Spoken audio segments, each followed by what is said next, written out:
ನಿಂಬೆ ದಾಳಿಂಬೆ ಜ್ಯೂಸ್ನ ಸೂಪರಾಗಿ ಮಾಡ್ಬೋದು ಹೇಗಂತ ನಿಮಗೂ ಕೂಡ ಹೇಳ್ತೀನಿ. ಬನ್ನಿ ವಿಡಿಯೋನ ಸ್ಟಾರ್ಟ್ ಮಾಡೋಣ. ಮೊದಲಿಗೆ ಒಂದು ಸಣ್ಣ ದಾಳಿಂಬೆನ ತೊಗೊಂಡಿದ್ದೀನಿ, ದೊಡ್ಡದಾದ್ರೂ ತೊಗೋಬೋದು. ಈ ರೀತಿಯಾಗಿ ಇದರ ಒಂದು ಸಿಪ್ಪೆಯನ್ನು ತೆಗೆದುಬಿಟ್ಟು ದಾಳಿಂಬೆ ಒಂದು ಕಾಳುಗಳನ್ನು ಬೇರ್ಪಡಿಸ್ಕೊಳ್ತಾ ಇದ್ದೀನಿ. ಹಾಗೆ ಇದರ ಸಿಪ್ಪೆಯಿಂದ ನೀವು ಯಾವುದಾದ್ರು ರೆಸಿಪಿ ಮಾಡ್ತೀರಾ, ಹಾಗೆ ನಾನು ಈ ಸಿಪ್ಪೆನ ಯಾವುದಕ್ಕೆ ಯೂಸ್ ಮಾಡ್ತೀನಿ ಅಂತ ಮುಂದಿನ ವೀಡಿಯೋಗಳಲ್ಲಿ ಹೇಳ್ತೀನಿ. ನೋಡಿ, ಈ ರೀತಿಯಾದ ಒಂದು ಮೀಡಿಯಮ್ ಗಾತ್ರದ ದಾಳಿಂಬೆನ ತೆಗೆದಿಟ್ಟಿದ್ದೀನಿ, ಹಾಗೂ ಸಿಪ್ಪೆ ಕೂಡ ಜಾಗ್ರತೆಯಿಂದ ತೆಗೆದಿಟ್ಟಿದ್ದೀನಿ. ಬನ್ನಿ ಈಗ ಜ್ಯೂಸ್ ಹೇಗೆ ಮಾಡೋದು ಅಂತ ನೋಡೋಣ. ನೋಡಿ, ಒಂದು ಮಿಕ್ಸರ್ ಜಾರಿಗೆ ಇಲ್ಲಿ ದಾಳಿಂಬೆನ ಹಾಕಿಬಿಟ್ಟು ನಂತರ ಸ್ವಲ್ಪ ನೀರನ್ನು ಹಾಕಿದ್ದೀನಿ, ಮತ್ತು ನಂತರ ಸ್ವಲ್ಪ ನೀರನ್ನು ಕೂಡ ಆ್ಯಡ್ ಮಾಡಿದ್ದೀನಿ. ಅದು ತೋರಿಸಿಲ್ಲ ವಿಡಿಯೋದಲ್ಲಿ ನಾನು. ನೋಡಿ, ನಂತರ ಇದನ್ನು ಒಂದು ಗ್ಲಾಸಲ್ಲಿ ಹಾಕಿ ಚಹಾ ಸೋಸೋ ಒಂದು ಸೋಸರಿಂದ ಇದನ್ನು ಸೋಸ್ಕೊಳ್ತಾ ಇದ್ದೀನಿ.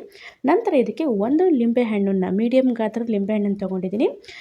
ನಂತರ ಇದನ್ನು ಕಟ್ ಮಾಡಿಬಿಟ್ಟು ನಾವು ಏನಿಲ್ಲ ದಾಳಿಂಬೆ ಹಣ್ಣಿಗೆ ಸ್ವಲ್ಪ ನೀರು ಹಾಕಿ ನಾವು ಜ್ಯೂಸ್ ಮಾಡ್ಕೊಂಡಿದ್ವಲ್ಲ, ಅದಕ್ಕೆ ಈ ರೀತಿಯಾಗಿ ಹಿಂಡ್ತಾ ಇದ್ದೀನಿ.